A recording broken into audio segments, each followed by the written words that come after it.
मित स्पष्ट संदर्भ न्याय दीपिका।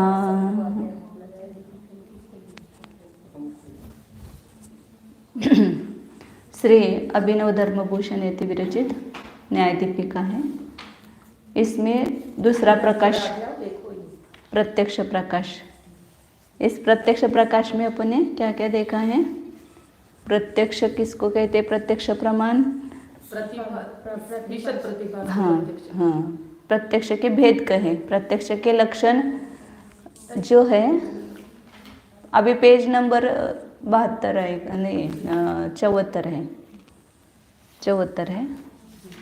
प्रत्यक्ष प्रतिभासम विशद प्रतिभासम प्रत्यक्षम, ये प्रत्यक्ष का लक्षण बताया। फिर दूसरे बौद्ध और न्यायिकों ने भी जो प्रत्यक्ष का लक्षण बताया है उसका निराकरण किया। प्रत्यक्ष के भेद बताए। प्रत्यक्ष के भेद दो है मूल, साम्यवहारिक और पारमार्थिक। साम्यवहारिक के चार भेद है, यहाँ अवय और धारणा। पारमार्थिक के एक, उसके भी दो भेद हैं। हाँ, विकल्प प्रत्यक्ष और सकल प्रत्यक्ष। विकल्प प्रत्यक्ष कौन से हैं? अवधि मन परे और प्रत्यक्ष केवल ज्ञान। और उस प्रत्यक्ष में भी एक स्वानुभव प्रत्यक्ष, ये आध्यात्म की दृष्टि से वो भेद बताया है। स्वसंवेदन प्रत्यक्ष, हाँ इसमें नहीं है, लेकिन उसको हाँ आध्यात्म में उसको स्वसंवेदन प्रत्यक्ष ज्ञान नाम से एक भेद बताया है। ये स्वसंवेदन प्रत्यक्ष के अनुसार अन्य किसी शास्त्र की मूल टीका में वो मैंने बताया ना, तत्वार्थ सार, जो अमृतचंद्राचार्य के तत्वार्थ सार ग्रंथ है ना, तत्वार्थ सूत्र के ऊपर, उस तत्वार्थ सार में है। मति ज्ञान के भेदों में उन्होंने स्वसंवेदन प्रत्यक्ष मति ज्ञान बताया। नहीं, आध्यात्म में सब जगह आता है ना, निर्विकल्प स्वसंवेदन प्रत्यक्ष है न, आत्मा को जानना चाहिए या जानाती वगैरह ऐसा आता है। सब आध्यात्म में आता है वो भेद का वर्णन। नहीं, ज्ञान का भेद बताते हैं ना, तो लेकिन यहाँ आगम में उसका स्वसंवेदन प्रत्यक्ष अलग से भेद नहीं बताया, तो अमृतचंद्राचार्य ने तत्वार्थ शास्त्र नामक ग्रंथ में बताया है। ये बताया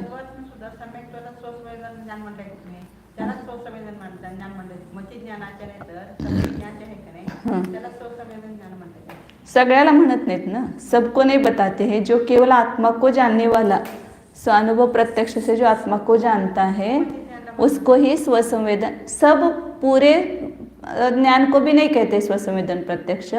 इंद्रियों के द्वारा, मन के द्वारा होने वाला अलग है। इंद्रिय प्रत्यक्ष, अतीन्द्रिय प्रत्यक्ष, स्वसंवेदन प्रत्यक्ष और एक अतीन्द्रिय प्रत्यक्ष बताया था। यहाँ चर्चा अब चल रही है केवल ज्ञान में। केवल ज्ञान सब द्रव्य और सब पर्याय को जानता है। तो सर्वज्ञता के केवल ज्ञान सर्वज्ञ है, सभी को जानने वाला है। तो पहले सर्वज्ञता, अरहंत सर्वज्ञ है, तो पहले सर्वज्ञता की सिद्धि हो तो फिर कौन सर्वज्ञ है ये बात सिद्ध होगी। पहले सामान्य की सिद्धि हो तो फिर विशेष में उसकी सिद्धि होगी। तो सामान्य रूप से पहले सर्वज्ञता की सिद्धि की। उसके लिए कौन सा अनुमान वाक्य दिया है? पदार्थों को पदार्थ प्रत्यक्ष है, किसी के प्रत्यक्ष है, किसी के प्रत्यक्ष है। सूक्ष्म पदार्थ जो अंतरित है, दूरवर्ती, उसको तो अपन नहीं देख सकते, अभी देख सकते हैं ना प्रत्यक्ष, लेकिन किसी के प्रत्यक्ष हम अनुमान से जानते हैं। इसलिए वो हेतु दिया उन्होंने क्या कि अनुमेयत्वात्, अनुमेय होने से, या प्रमेयत्वात् भी दे सकते हो आप। नेय होने से, नेयपना होने से उसको किसी के प्रत्यक्ष है ऐसा बताया। क्योंकि जो जो वस्तु प्रमेय मतलब नेय होती है वो किसी न किसी के प्रत्यक्ष नियम से होती है, या जो जो अनुमान का विषय होती है वो किसी न किसी के प्रत्यक्ष का विषय नियम से होती है। इसलिए सूक्ष्म अंतरित दूरवर्ती पदार्थ किसी के प्रत्यक्ष है। अब जिसके प्रत्यक्ष होगी वही सर्वज्ञ है। ये सर्वज्ञता की सिद्धि है ना, क्योंकि ऐसे पदार्थ किसके प्रत्यक्ष होंगे कि जो सबको जानता है अतीन्द्रिय ज्ञान के द्वारा, उसी के वो प्रत्यक्ष होंगे। उसके लिए दृष्टांत क्या दिया? अग्नि आदि के समान। जिस प्रकार अग्नि अनुमान का विषय है तो पर्वत पर अग्नि है, वो अनुमान का विषय है, तो किसी न किसी के वह प्रत्यक्ष है। इसलिए सर्वज्ञता की सिद्धि होती है। सूक्ष्म से क्या लेना? स्वभाव विप्रकृष्ट, परमाणु आदिक। अंतरित से क्या लेना? हाँ, विप्रकृष्ट अर्थ कि जो विषय नहीं है, काल मतलब दूरवर्ती काल से। तो भूतकाल में जो हुए हैं राम रावण आदिक, वह अंतरित है। और दूरवर्ती क्षेत्र की अपेक्षा से जो विप्रकृष्ट है उसको दूर कहते हैं। मेरु आदिक, नंदीश्वर वगैरह ये दूरवर्ती हैं। तो वो किसी न किसी के प्रत्यक्ष ज्ञान के विषय है, ये बात सिद्ध की थी। और उसको प्रत्यक्ष कहा। सूक्ष्म अंतरित दूरवर्ती पदार्थ में किसी के प्रत्यक्षपना ये जो सिद्ध किया, तो वो पदार्थ प्रत्यक्ष है कि उनका ज्ञान प्रत्यक्ष है। लेकिन पदार्थ प्रत्यक्ष ऐसा कहा जाता है, तो उसको उपचार से कहा है। विषयी धर्म का विषय धर्म पर उपचार करके कहा है कि पदार्थ प्रत्यक्ष है। पदार्थों का ज्ञान प्रत्यक्ष होता है, पदार्थ प्रत्यक्ष ये नहीं होते हैं। प्रत्यक्षपणा यह धर्म ज्ञान का है, पदार्थ का नहीं है। लेकिन पदार्थ को भी कहते हैं, तो वहाँ पर ज्ञान का उपचार उस पदार्थ पर करके कहा कहते हैं ऐसा। अब आगे 23 नंबर का पैराग्राफ है। मतलब इसमें क्या किया, ऊपर के पैराग्राफ में सर्वज्ञता की सिद्धि हुई, मतलब कोई ना कोई सर्वज्ञ है। अब वो आगे बताता है शंकाकार, अस्तु एवं सूक्ष्मादीनां प्रत्यक्षत्व सिद्धि द्वारेण कस्यचित् अशेष विषयं प्रत्यक्ष ज्ञानम तत् पुनः अतीन्द्रियमिति कथम। एक बात उसने मान ली कि सूक्ष्म आदि पदार्थ जो है उसमें प्रत्यक्षपना है, मतलब वो प्रत्यक्ष ज्ञान के विषय है। कस्यचित अशेष विषयम, किसी जीव के संपूर्ण को विषय करने वाला ऐसा प्रत्यक्ष ज्ञान है। मतलब कोई ऐसा जीव है जगत में कि जो संपूर्ण पदार्थों को प्रत्यक्ष देखता है, प्रत्यक्ष जानता है। लेकिन वह कहता है कि वो अतीन्द्रिय है। ये कैसे? आप जो बोल रहे हैं ना कि सबको जानने वाला ज्ञान है वह प्रत्यक्ष है, तो किसी के प्रत्यक्ष है, ये बात तो सिद्ध है। लेकिन अतीन्द्रिय है, ये कैसे है? मतलब अतीन्द्रियपना उसका सिद्ध करते हैं। सर्वज्ञता जो है वह अतीन्द्रिय है, ये सिद्ध करते हैं। तत्पुनः अतीन्द्रियमिति कथम इत्थम यदि तज्ज्ञानम ऐन्द्रियकम स्यात् अशेष विषयम न स्यात्। इंद्रियाणाम स्वयोग्य विषय एवं ज्ञानजनकत्व शक्ति है। जो सबको जानने वाला ज्ञान है वो प्रत्यक्ष है, वो अतीन्द्रिय है। ये क्यों? तो कहते कि यदि उसको अपन इंद्रिय से उत्पन्न होता है ऐसा मानेंगे, सबको इंद्रियों से देख रहा है, तो इंद्रियों से देख सकते क्या सभी को? यहाँ से इस दीवार के बाहर जो है वो भी हमें नहीं दिख रहा है चक्षुरेंद्र के द्वारा, तो वो संपूर्ण जगत का कैसे दिखेगा इंद्रियों से? तो इंद्रिय प्रत्यक्ष तो वह नहीं हो सकता है, क्योंकि वह इंद्रिय होगा तो सभी को नहीं जान पाएगा, और यह ज्ञान सभी को जान रहा है, इसलिए इंद्रियक नहीं है। यदि उस ज्ञान को, प्रत्यक्ष ज्ञान को इंद्रियक मानेंगे तो सबको विषय नहीं कर सकता है। क्यों नहीं कर सकता है? क्योंकि इंद्रियों की अपने योग्य विषय में ही ज्ञान उत्पन्न करने की शक्ति है। इंद्रिय किसको जान सकते? इंद्रिया उनका जो विषय है, स्पर्श इंद्रिय किसको जानेगा? स्पर्श को ही। तो बाकी के विषय को कौन जानेगा? तो सबका ज्ञान कैसे एक साथ हो सकेगा? रसनेंद्रिय केवल रस को ही देखेगी, जानेगी। आँख केवल रूप को ही देखेगी, कि आँख से टेस्ट में पता चलती है। स्पर्शनेंद्रिय से टेस्ट पता चलती है क्या? नहीं। ऐसे पता चलते तो फिर मुंह में डालने की जरूरत नहीं होती। जैसे अपन ने चखा नहीं है, पर किसी में मिर्ची ज्यादा हो जाती है या शक्कर ज्यादा हो जाती है, तो कलर से अपने पता पड़ता, तो वो अनुमान ज्ञान है। वो अनुमान ज्ञान, वो वर्ण से उस रस का अनुमान हो गया आपको। हाँ, सूंघ के भी कुछ चीजें। हाँ, तो वो एक इंद्रिय का वो अनुमान से दूसरे इंद्रिय का ज्ञान होता है। जो उनमें दोनों में सहचरपना होता है ना, जैसे आम मीठा होता है तो पीला होता है, तो उन दोनों का सहचर भाव देख करके अनुमान से जानते हैं। तो प्रत्यक्ष से नहीं जानना हुआ। सूक्ष्मादीनाम च तद अयोग्यत्वात् इति, सूक्ष्मादिक पदार्थ इंद्रियों से दिखते हैं क्या, वो इंद्रियों के अयोग्य है। इंद्रिय सूक्ष्म दूरवर्ती पदार्थों को नहीं जान सकती हैं, इसलिए वह जो ज्ञान है सूक्ष्मादिक पदार्थों का वह इंद्रियक नहीं हो सकता है। तस्मात् सिद्धम तद अशेष विषय ज्ञानम अनैन्द्रिकम एव, इसलिए बात सिद्ध हुई कि वह संपूर्ण को विषय करने वाला, सभी पदार्थों को जानने वाला ज्ञान, केवल ज्ञान, वह कैसा है, इंद्रियों के बिना ही होता है, मतलब अनैन्द्रिक, इंद्रियों से रहित है। इंद्रियों के द्वारा संपूर्ण पदार्थों को विषय नहीं बना सकते हैं। अस्मिंच अर्थे सर्वेषां सर्वज्ञवादीनां न विवादः, इस अर्थ में सभी सर्वज्ञवादियों को विवाद, जो जो सर्वज्ञ मानते हैं, नैयायिक है, बौद्ध है, और भी जो मानने वाले सर्वज्ञता को, चारवाक है वो नहीं मानते सर्वज्ञ को, या अभाववादी है वो नहीं मानते हैं, लेकिन बाकी तो लोग सर्वज्ञ को मानते, अपने अपने ईश्वर को सर्वज्ञ मानते हैं सब। कोई बौद्ध लोग बुद्ध को सर्वज्ञ मानते हैं, सांख्य लोग कपिल को मानते हैं, या और अन्य अन्य जो लोग हैं वो अपने अपने ईश्वर को सर्वज्ञ मानते हैं। तो इसलिए इस सर्वज्ञ में किसी को विवाद नहीं है, और सर्वज्ञ मानते हैं, लेकिन सभी यही मानते हैं कि वो इंद्रियों से नहीं मानते हैं। कोई योगी प्रत्यक्ष या अतीन्द्रिय प्रत्यक्ष ऐसा है कि जिसके द्वारा सभी वस्तुओं का ज्ञान होता है, ऐसा ही मानते हैं। यद बाह्य अपि आहुः, अन्य लोगों ने, बाह्य मतलब जो जैन नहीं है, जैन को छोड़ करके जो अन्य हैं वे भी ऐसा कहते हैं। अदृष्टादय कस्यचित् प्रत्यक्षाः प्रमेयत्वात्, उन्होंने भी सर्वज्ञता की सिद्धि की है कि अदृष्टादिक, अदृष्ट मतलब ये पुण्य पाप, इसको अदृष्ट बोलते हैं। पुण्य पाप आदि जो है, दैव वगैरह अपन बोलते हैं ना, वो अदृष्ट है, दिखता नहीं है ना, इसलिए अदृष्ट है। वह कस्यचित् प्रत्यक्ष, किसी के प्रत्यक्ष है, क्यों, प्रमेयत्वात्, प्रमेयपना होने से, उसमें प्रमेयता है, इसलिए वह किसी न किसी के प्रत्यक्ष है, ऐसा वो दूसरों ने भी कहा है। जैसे अपने अनुमेयत्वाद दिया ना, वही प्रमेयत्वाद हेतु दिया। प्रमेय मतलब, प्रमेय किसको कहते हैं, जानने योग्य, ज्ञेय जानने योग्य, ऐसे प्रमेय भी जानने योग्य को प्रमेय कहते हैं। तो सभी पदार्थों में क्या है, प्रमेयपना है, ज्ञेयपना है। प्रमेयत्व नाम का एक सामान्य गुण है ना, उस सामान्य गुण के कारण सभी पदार्थ ज्ञान के विषय होते हैं।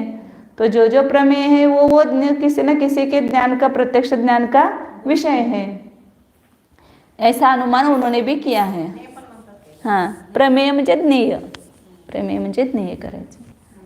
तो इस प्रकार पहले क्या सिद्ध किया कि सभी पदार्थों को, ये सूक्ष्म अंतरित दूरवर्ती पदार्थों को जानने वाला कोई ना कोई प्रत्यक्ष ज्ञान है। अब वो प्रत्यक्ष ज्ञान अतीन्द्रिय ही है, क्योंकि सबको जानने वाला ज्ञान इंद्रियों के द्वारा नहीं हो सकता है, क्योंकि इंद्रियां अपने योग्य विषय को ही जानती है, अपने से दूसरे विषय को नहीं जानती है। इसलिए तो कहते हैं ना, इंद्रिय के समान, प्रत्येक इंद्रिय जो है वो कैसी है, इंद्र के समान है। तो इंद्र जो है प्रत्येक प्रभु और समर्थ होता है ना, ऐसे सभी इंद्रियां अपने अपने विषय में कैसे होती है, समर्थ होती हैं। एक इंद्रियों का विषय दूसरे इंद्रिय के द्वारा नहीं जाना जाता है, तो इसलिए वह इंद्र के समान है, उसको इंद्रिय कहते हैं। अब आगे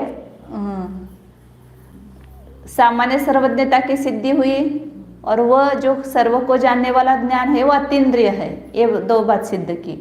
अब वो सर्वज्ञता किस में है, बुद्ध में है, कपिल में है, शिव में है, किस में है वो सर्वज्ञता, या अरंत में है, उस विशेष में सिद्धि करते। सामान्य सर्वज्ञता की सिद्धि हुई, अब विशेष सर्वज्ञ की सिद्धि करते, मतलब किस व्यक्ति में वह सर्वज्ञता पाई जाती है, ये बात सिद्ध करते हैं।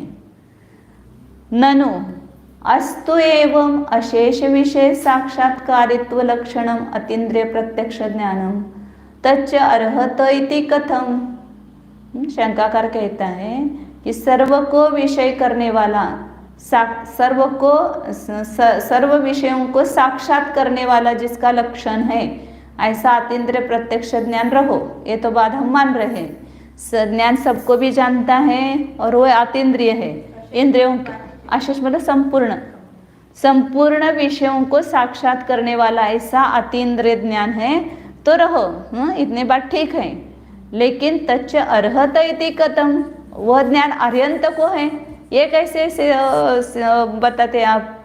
बाकी लोगों को भी हो सकता है सर्वज्ञता, केवल ज्ञान अतीन्द्रिय प्रत्यक्ष ज्ञान, तो ये वह सर्वज्ञ में ही है या सर्वज्ञ को ही है, यह बात कैसे है?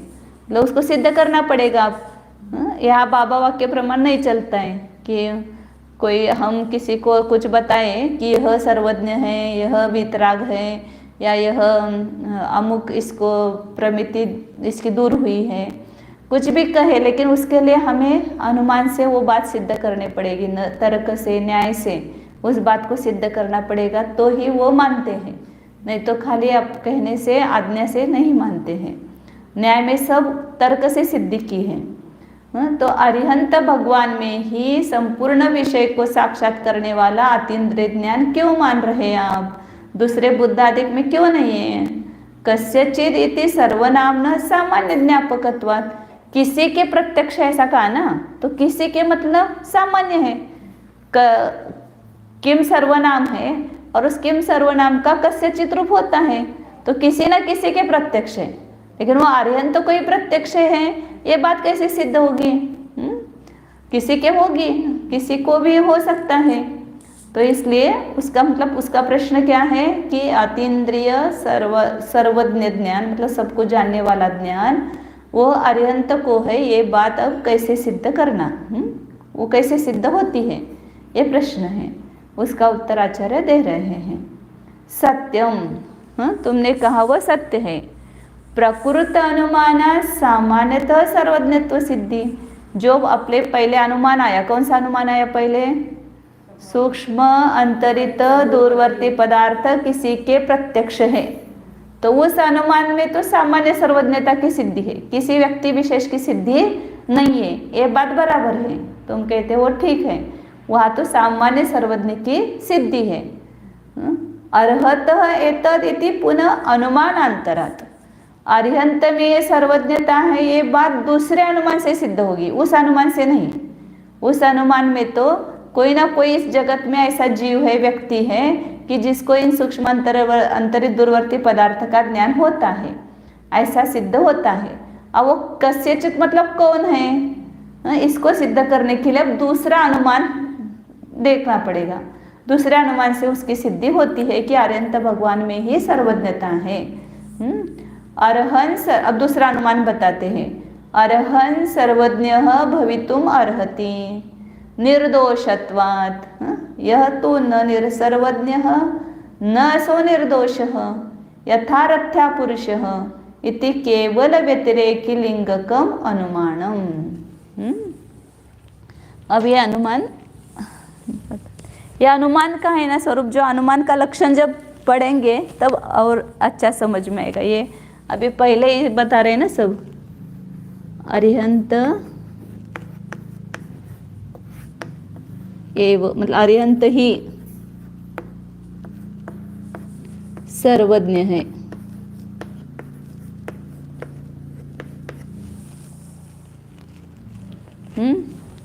मतलब यहाँ पर क्यों? क्योंकि निर्दोष होने से, क्योंकि निर्दोष है।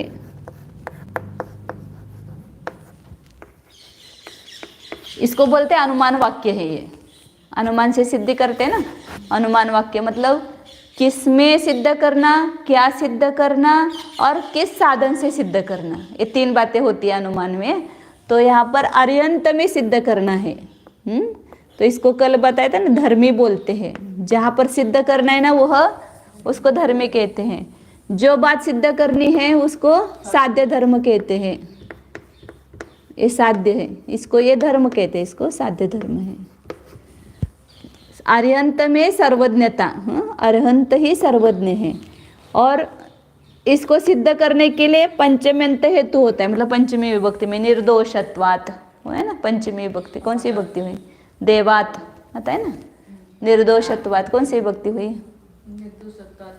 पंचमी विभक्ति। तो हेतु की पंचमी विभक्ति होती है, ये हेतु है, हाँ मतलब साधन का वो कथन है, साधन कहो इसको या हेतु कहो, साधन के वचन को ही हेतु कहते हैं। निर्दोषत्व क्योंकि लगाया मैंने उस पंचमी विभक्ति के लिए, क्योंकि निर्दोष है। कौन निर्दोष है, कौन निर्दोष है, अरिहंत भगवान निर्दोष है, इसलिए वे ही सर्वज्ञ है, अन्य कोई सर्वज्ञ नहीं है, क्योंकि निर्दोषता गुण हाँ केवल जो 18 दोष से रहित हैं, राग द्वेष आदि से रहित है, उन्हीं में पाया जा सकता है। अन्य रागी द्वेष से युक्त जीवों देवों में ये निर्दोषता गुण नहीं पाया जा सकता है। तो अरिहंत सर्वज्ञ क्यों, क्योंकि वे निर्दोष है, निर्दोष होने से उनमें कोई भी दोष नहीं है, मोह नहीं है, दोष नहीं है, आवरण कर्म से भी रहित हुए हैं, तो इसलिए 18 दोष से रहित हैं। 18 दोषों में सब कुछ आ जाता है ना, राग द्वेष मोह क्षुधा तृषा जन्म जरा मृत्यु विस्मय वगैरह सब आ जाते हैं। तो जिनको दोष नहीं है, जिनमें दोष नहीं पाए जाते, वे ही सर्वज्ञ हो सकते हैं, बिना निर्दोषता के सर्वज्ञता प्राप्त नहीं होती। इसलिए जब अपन देखते हैं सर्वज्ञता कब प्राप्त होती है, कौन से गुणस्थान में, 13वें गुणस्थान में, और वितरागता कहाँ प्राप्त होती है, 12वें गुणस्थान में, और 12वें गुणस्थान में भी वहाँ पर अभी आवरण कर्म है, इसलिए पूरे निर्दोषता नहीं आई है। फिर जब 12वें गुणस्थान में घाती कर्म का, संपूर्ण घाती कर्म का अभाव हो जाता है, तब निर्दोषता आती है, और निर्दोषता आती है तो इसलिए वहाँ पर सर्वज्ञता है। लेकिन ऐसे वितरागता 12वें में आ गई है, क्योंकि 10वें गुणस्थान में संपूर्ण मोहनीय का अभाव हुआ और 12वें गुणस्थान में वितरागता प्राप्त हुई। दीदी काय सांगा, हित लक्ष द्यायचं, इकडं शिकवायला आले तिकडं। ये सरल विषय है और समझने लायक है ऐसा, कि अरिहंत भगवान का रोज अपन दर्शन करते हैं, लेकिन देखते समय, दर्शन करते समय ये याद आता है क्या, ये निर्दोष है। उनके जो विशेषण है, उन विशेषणों से उनको नमस्कार करना चाहिए ना, उसको जानते हुए उसमें निर्दोषता दिखनी चाहिए। सामान्य व्यवहार में कोई ऐसा सज्जन व्यक्ति आता है तो हमें लगता है कि हाँ एक सज्जन है, निर्दोष है, ऐसा जो व्यक्ति की विशेषता है उस व्यक्ति को देखते ही वो विशेषता अपने को याद आती है कि नहीं। कोई भी अभी व्यक्ति आता है, ये बहुत झूठ बोलता है, मतलब तुरंत उसके गुण याद आते हैं हमें। तो भगवान को रोज देखते हैं, उनके गुण याद आते हैं क्या, ये निर्दोष व्यक्ति बैठा है ऐसा लगता है क्या, ये एक भगवान परम पूज्य है, बस उनको एक श्रद्धा की वेदी पर हमने चढ़ा दिया है, लेकिन वो कौन है, क्या है, हम क्यों नमस्कार करते हैं उनको, तो उनमें वो निर्दोषता पाई जाती है कि संपूर्ण दोषों का अभाव है, न राग है, न द्वेष है, न मोह है, न कोई क्षुधा तृषा आदि कोई दोष नहीं है, ऐसे वे निर्दोष है। और निर्दोषता आई है इसलिए उनमें सर्वज्ञता है। दोष जिसमें पाए जाते हैं वो सर्वज्ञ नहीं हो सकता है, जो दोषों से रहित है वही सर्वज्ञ हो सकता है, क्योंकि वचन किसके सत्य हैं, सर्वज्ञ का है वचन सत्य। क्यों, क्योंकि असत्य 2 कारणों से बोला जाता है। राग द्वेष पक्षपात होता है तो वहाँ पर झूठ बोला जाता है। किसी के प्रति बेटा है तो यदि कोई झूठ भी करता है तो माँ क्या करती है, छिपाती है, नहीं नहीं मेरा बेटा ऐसा नहीं है, वो ऐसा नहीं करेगा। मतलब उसके प्रति राग है ना आपको, तो वो चोरी भी करता है तो भी आप छिपाते हैं। यदि कुछ बाकी का करता है, उद्यम मचाता है या कुछ तोड़ता है या कुछ भी नुकसान करता है दूसरे का, तो भी आप उसको निग्लेक्ट कर देते, मतलब ढक देते हो। क्यों ऐसा हुआ, दूसरे का करता है, समझो पड़ोस का बेटा, तुरंत हल्ला मचाएंगे, वो देखो बेटा ऐसा है, वो ऐसा है, वैसा है। मतलब उसके प्रति राग नहीं है आपको, और आपके बेटे के प्रति राग है, इसलिए आपका झूठ वचन निकल रहा है। किसी के प्रति द्वेष होता है तो वहाँ पर झूठ वचन निकलता है। इसलिए आचार्य कहते हैं कि जो राग द्वेष मोह से रहित है वो ही सर्वज्ञ हो सकता है, और जो सर्वज्ञ है उसका ही वचन सत्य होता है। इसलिए कहते हैं कि आगे वो सिद्ध करने वाले हैं, उसमें उनके वचन जो है वो सत्य है, वो सिद्ध करेंगे आगे। पहले यहाँ पर क्या सिद्ध कर रहे हैं कि अरिहंत भगवान में सर्वज्ञता सिद्ध कर रहे हैं। अरिहंत ही सर्वज्ञ है, क्यों? क्योंकि निर्दोष होने से। यह तो न सर्वज्ञ न सो निर्दोष, इसको बोलते हैं व्यतिरेक व्याप्ति। उधर से जो साध्य के अभाव में साधन का अभाव, जो सर्वज्ञ नहीं है वो निर्दोष भी नहीं है। जिस प्रकार रथ्या पुरुष, रास्ते पर से घूम रहा है ना पुरुष, उसको बोलते हैं रथ्या पुरुष। पागल पुरुष होता है तो उसमें निर्दोषता है क्या? तो उसमें सर्वज्ञता है क्या? निर्दोषता नहीं है, इसलिए उसमें सर्वज्ञता नहीं है। इसलिए जो सर्वज्ञ नहीं है वो निर्दोष नहीं है। इधर साध्य के अभाव में साधन का अभाव। अग्नि नहीं है तो वहां पर धुआं भी नहीं होगी, और अग्नि होगी तो वह धुआं हो सकती है, होगी ही, ये भी नियम नहीं है। क्योंकि साध्य का साधन के साथ अविनाभाव होता है। साधन जो है, जहाँ पर साधन दिखाई देगा वहाँ पर साध्य नियम से है, लेकिन साध्य होगा वहाँ पर साधन होगा ये जरूरी नहीं है। जहाँ अग्नि होगी वहाँ पर धुआं हो भी या नहीं भी हो, लेकिन जहाँ धुआं होगी वहाँ पर अग्नि नियम से होगी। तो उसी प्रकार जहाँ निर्दोषता है, जहाँ सर्वज्ञता है, वहाँ पर निर्दोषता अवश्य होगी ही नियम से।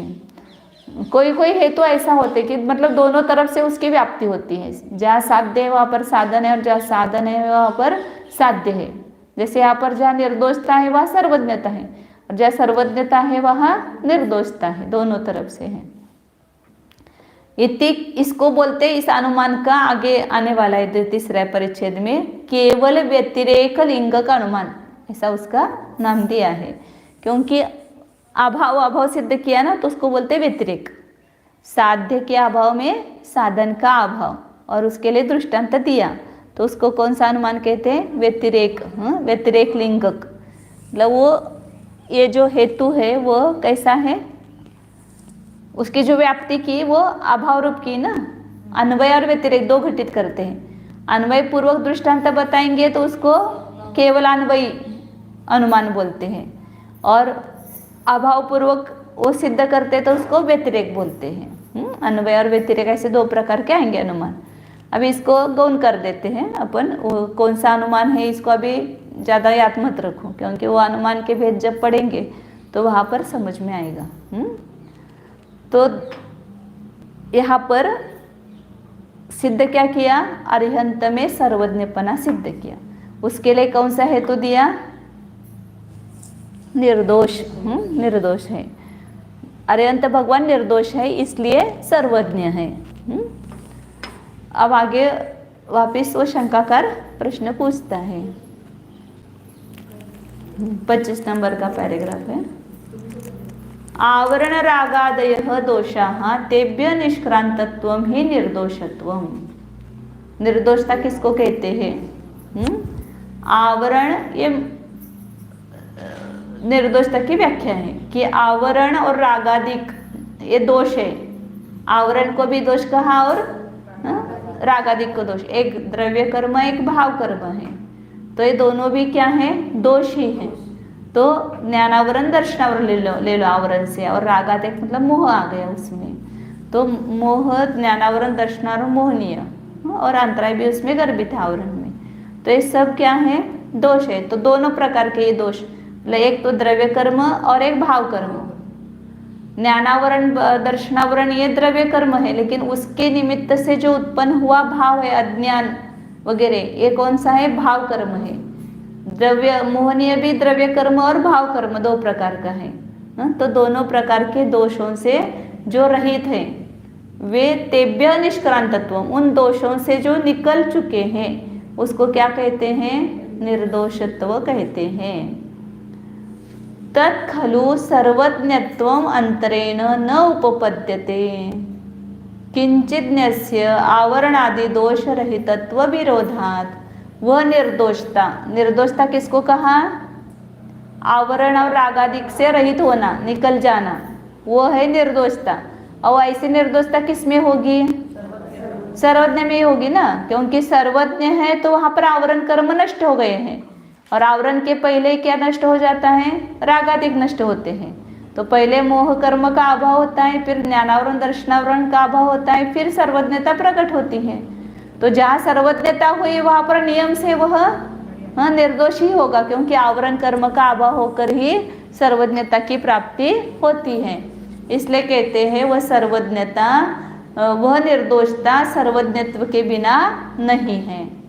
किंचिज्ञस्य आवरणादि दोष रहितत्व विरोधात्, क्योंकि जो किंचिज्ञ मतलब कुछ जानने वाले, थोड़ा जानने वाला जो है, उसमें आवरण है ये सिद्ध होता है ना, उसमें दोष है, अभी आवरण है, अभी अज्ञान है। थोड़ा जानता है मतलब बाकी का नहीं जानता है, बहुत नहीं जानता है, मतलब उसमें अज्ञान भरा हुआ है, अभी मतलब उसमें आवरण कर्म है, ये बात सिद्ध होती है। हाँ, तो इसलिए कहते कि जो किंचिज्ञ है वो नियम से दोष सहित ही होगा, जो सर्वज्ञ है वही निर्दोष होता है।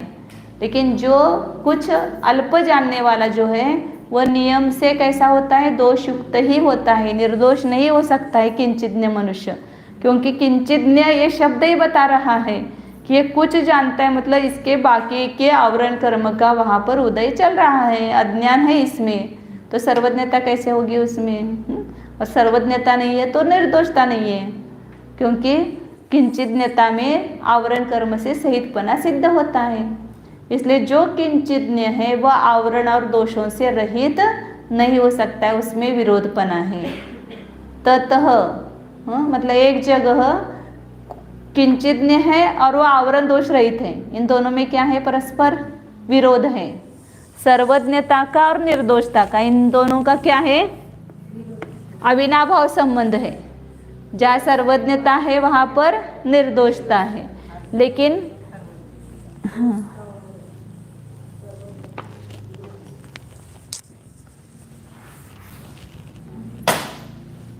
किंचिज्ञपना, किंचिज्ञता और निर्दोषता मतलब आवरण दोष रहित होना, इन दोनों में क्या है, परस्पर विरोध है। सर्वज्ञता और निर्दोषता में क्या है, अविरोध है, मतलब अविनाभाव संबंध है। लेकिन जो कुछ जानता है, थोड़ा सा जानता है, वह निर्दोष नहीं हो सकता है, क्योंकि थोड़ा सा जानना यही क्या सिद्ध कर रहा है, उसके अभिशेष आवरण कर्म बाकी है, संपूर्ण आवरण कर्म नष्ट नहीं हुए हैं, तो वो दोष है ना, उसमें अज्ञान रूपी दोष है, और मोह रूपी दोष भी उसमें पाया जाता है। इसलिए जो थोड़ा सा जानता है वह आवरण और दोष से रहित नहीं हो सकता है, मतलब निर्दोष नहीं हो सकता है। जो सर्वज्ञ है वही निर्दोष हो सकता है।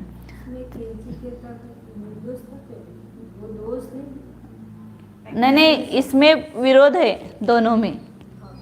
हाँ, ये इनका 36 का आंकड़ा है, और इन दोनों में 63 का आंकड़ा है। सर्वज्ञता और निर्दोषता, सर्वज्ञता के साथ निर्दोषता रहती है, लेकिन किंचिज्ञता के साथ निर्दोषता नहीं रहती। क्यों नहीं रहती है, तो किंचित ने ये शब्द ही बता रहा है कि अभी आप कुछ ही जानते हो, मतलब बाकी का भी जानना बहुत शेष है, तो अभी आपके आवरण कर्म नष्ट नहीं हुआ है, अभी अज्ञान भरा हुआ है। आवरण नष्ट नहीं हुआ इसका अर्थ अज्ञान भरा हुआ है। अभी हम ज्ञानी है कि अज्ञानी है? छद्मस्त जो है वो सबको नहीं जानता है, सर्वज्ञ को ही ज्ञानी कहा है, पूर्ण ज्ञानी वही है ना। इसलिए अभी हम कुछ थोड़ा ही जान रहे हैं, इसका अर्थ अभी हमारे में अज्ञान भरा हुआ है, अभी बहुत सारा जानना बाकी है। तो ये सदोषता बताता है। ततः निर्दोषत्वम अर्हति विद्यमानम सार्वज्ञत्वम साधयति एव। इसलिए निर्दोषता जो है ये हेतु है। ये निर्दोषता क्या करता है कि अर्हंत में विद्यमान जो सर्वज्ञपना है उसको सिद्ध करता है। साधन से साध्य की सिद्धि होती है। निर्दोष है, ये क्या है, साधन है, और ये साध्य है, तो साधन से साध्य की सिद्धि होती है। तो इसलिए निर्दोषता क्या सिद्ध कर रही है कि अर्हंत सर्वज्ञ है। अर्हंत भगवान में ना राग द्वेष मोहादि दोष है, ना वहाँ पर आवरण कर्म है, तो इसका अर्थ है कि अर्हंत सर्वज्ञ है। साधन से साध्य की सिद्धि होती है। तो निर्दोषता ही अर्यंत में विद्यमान सर्वज्ञता को सिद्ध करता है। निर्दोषत्वं पुनः अर्हत परमेष्टिनि युक्ति शास्त्र अविरोधी वाक्त्वा सिद्ध्यति। अर्हंत परमेष्टि में युक्ति और अब ये आप सिद्ध करो कि अर्हंत परमेष्टि निर्दोष है। अर्हंत परमेष्टि में सर्वज्ञता है, क्यों? निर्दोषता होने से। अब उनमें निर्दोषता ये सिद्ध करना पड़ेगा ना, साधन को भी सिद्ध होना चाहिए। तो अर्हंत भगवान में निर्दोषता ये कैसे जाना आपने? तो उसको अगले अनुमान से सिद्ध करते हैं। ये अगला अनुमान है।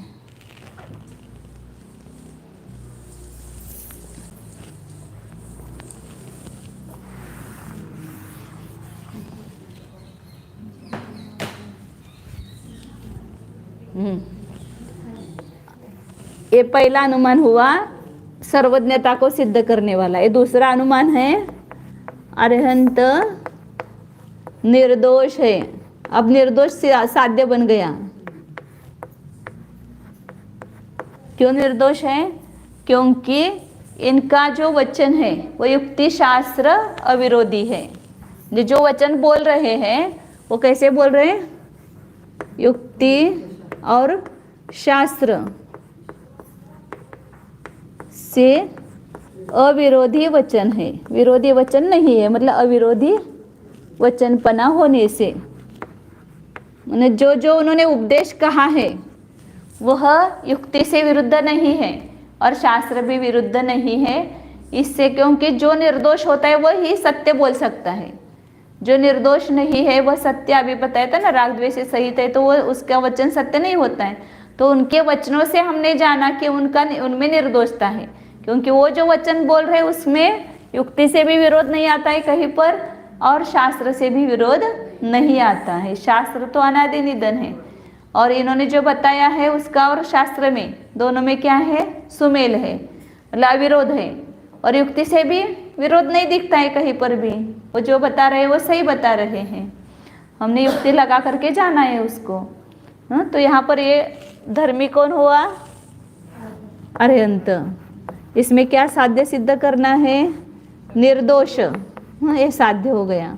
और युक्ति शास्त्र से अविरोधी वचन है, ये क्या हो गया? साधन हो गया। तो इस साधन से साध्य का ज्ञान होना उसको अनुमान कहते हैं। तो उनके वचन से हमने उनकी निर्दोषता जानी और निर्दोषता से उनमें सर्वज्ञता जानी। निर्दोषता साधन से पहले उनके वचन रूप साधन से क्या जाना? उनमें निर्दोषता है। और निर्दोषता गुण होने से क्या जाना? सर्वज्ञता है, उनमें सर्वज्ञपना है। और सर्वज्ञता को सिद्ध करने वाला वो पहला सूक्ष्मांतरित दूरवर्ती पदार्थ को किसी के प्रत्यक्ष है, वो सर्वज्ञता सिद्ध होती है उससे। इस प्रकार सब अनुमान वाक्य के द्वारा उसको सिद्ध किया है सर्वज्ञता को। अब युक्ति शास्त्र विरोधी वचनपना है, इसको बनाना है साध्य। इसको अब साध्य बनाना है, ये साधन को, इसको भी सिद्ध करना पड़ेगा। ये भी अभी सिद्ध नहीं है। आपके भगवान युक्ति शास्त्र के अविरोधी बोलते हैं और हमारे नहीं बोलते क्या? वहाँ पर भी पक्षपात आएगा ना, इसलिए उसको सिद्ध कर रहे हैं आगे कि युक्ति शास्त्र अविरोधी वाक्त्वं च तद अभिमतस्य मुक्ति संसार तत्कारणत्वस्य अनेक धर्मात्मक चेतन अचेतन तत्वस्य च प्रमाण अबाधितत्वात् सुव्यवस्थितम एव। अब अगला अनुमान होगा क्या?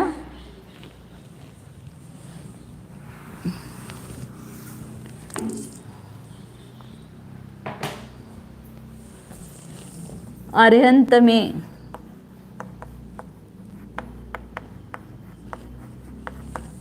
युक्ति शास्त्र से अविरोधी वचनपना है, मतलब अर्हंत भगवान का वचन युक्ति और शास्त्र से अविरुद्ध है।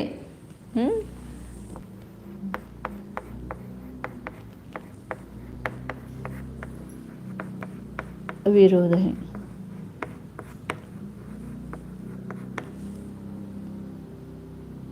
विरोधी वचन अरंत के करो, अरंत के वचन कैसे है? युक्ति शास्त्र से अविरोध है, अविरुद्ध है। अविरुद्ध है सबका। अर्यंत के युक्ति शास्त्र से अविरुद्ध वचन है।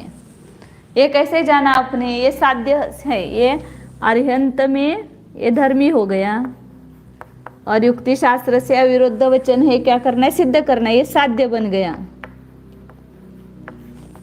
अब ये साध्य कैसे सिद्ध करोगे? उसके लिए साधन क्या है?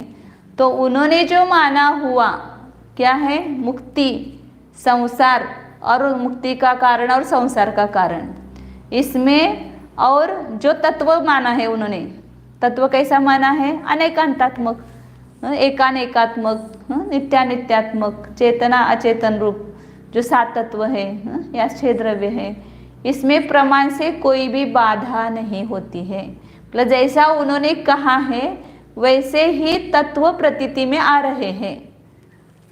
उन्होंने जो बताया हुआ मोक्ष का मार्ग है, संसार का मार्ग। मतलब मुक्ति का कारण क्या है? सम्यक दर्शन ज्ञान चारित्र है। संसार का कारण क्या है? मिथ्या दर्शन ज्ञान चारित्र है। और अनेक धर्मात्मक वस्तु कितने प्रकार के? चेतन और अचेतन 2 प्रकार की है। तो जीव और अजीव ऐसे 2 प्रकार की है। तो ये जो तत्व उन्होंने बताया है इसमें किसी भी प्रमाण से बाधा नहीं आती है। ना प्रत्यक्ष से उसमें बाधा आ रही, ना अनुमान से बाधा आ रही, ना आगम से बाधा आ रही है। तो उन्होंने बताया हुआ जो तत्व है, आपका वचन सही या झूठ कैसे है? तो आपने जैसा कहा वैसा होगा, तो आपने सही कहा है। और आपने जैसा कहा वैसा नहीं दिख रहा है, तो वहाँ पर हम बोलते कि आपने झूठ बोला है। तो भगवान सही बोल रहे। क्यों? क्योंकि उन्होंने जो भी उपदेश दिया है, वो जो उपदेश में जिस तत्व का प्ररूपण उन्होंने किया है, उस तत्व में किसी प्रमाण से बाधा नहीं आती है। इसलिए हेतु क्या होगा? उन्होंने माने हुए तत्व में 2, पहले संसार का कारण और मोक्ष का कारण, इसमें कोई बाधा नहीं है। और उन्होंने बताया हुआ तत्व अनेकांतात्मक वस्तु, वो 2 प्रकार के, एक चेतन और अचेतन, वो दिखाई दे रहा है हमें प्रत्यक्ष से। जीव अजीव ये 2 प्रकार बताए, ये प्रत्यक्ष से उसकी प्रतीति हो रही है, उसमें किसी प्रमाण से बाधा नहीं है। मतलब प्रमाण अबाधितपना उन्होंने जो बताया। इष्ट तत्व ऐसा सामान्य में लिखती हूँ, या इसको खुलासा करना है तो संसार कारण, मोक्ष कारण और अनेकांतात्मक चेतन अचेतन तत्व, 7 तत्व कहो, उसमें प्रमाण से बाधा नहीं है। उन्होंने माना हुआ जो इष्ट तत्व है,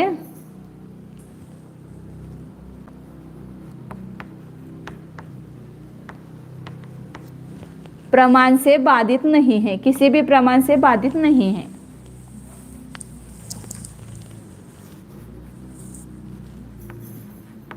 प्रमाण से अबाधित है, मतलब बाधित नहीं है।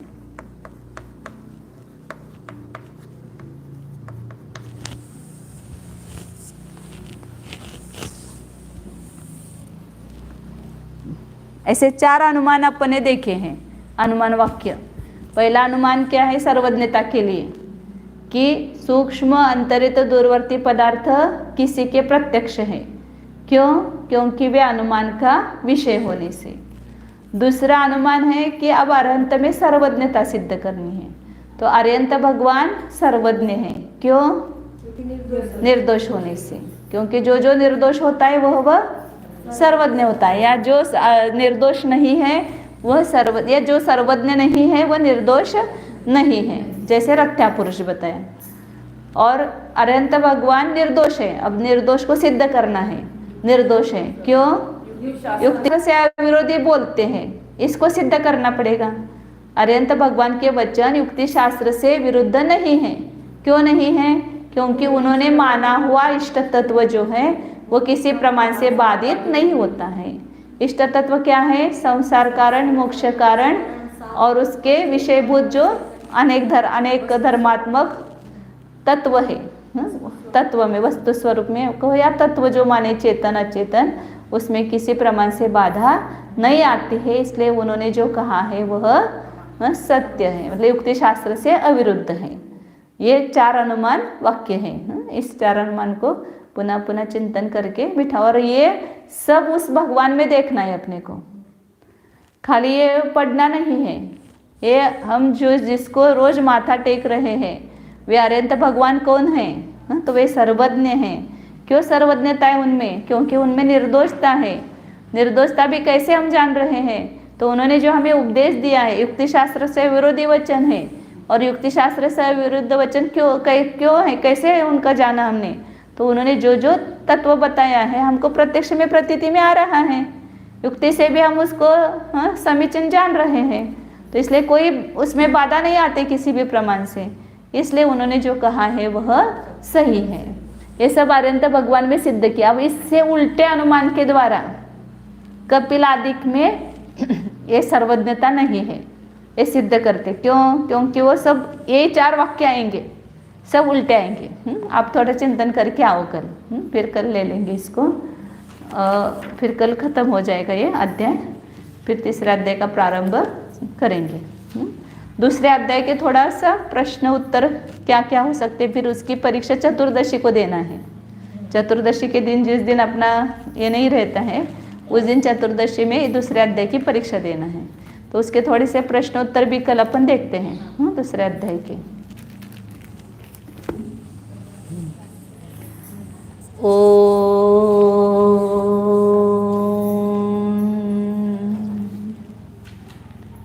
जानिए, यह मैं शुद्ध चैतन्यमय जीव ही हूँ, यह मैं एक हूँ, अखंड हूँ, ज्ञानानंद स्वभावी हूँ। यह मैं सर्वज्ञत्व शक्ति से